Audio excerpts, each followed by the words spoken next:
তো বলো বন্ধুরা, তোমরা সবাই কেমন আছো? আজকে সকাল সকালই ঘুম থেকে উঠে চলে গিয়েছিলাম দাদুর বাড়ি গঙ্গারামপুরে। তো আজকে আমরা যাব বল্লাকালীতে। তো দেখতেই পাচ্ছ আমরা বেরিয়ে গেছি দাদুর বাড়ি থেকে। তো আমার মাসি একটু রাস্তায় স্টাইল মারছিল, দেখতেই পাচ্ছ চশমা পরে। তো ফাইনালি আমরা পৌঁছে গিয়েছি মা বল্লাকালীর দরবারে। দেখতেই পাচ্ছ মায়ের গেট দিয়ে আমরা প্রবেশ করব।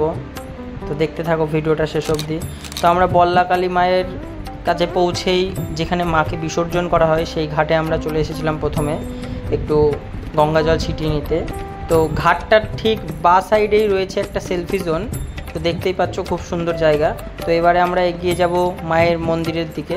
দেখতেই পাচ্ছ ভক্তদের বেশ জমায়েত রয়েছে, তবে আজকে শনিবার ছিল, তো প্রতিদিনের চেয়ে আজকে ভিড়টা একটু কম ছিল। তো তোমরা দেখতে থাকো ভিডিওটা শেষ অবধি।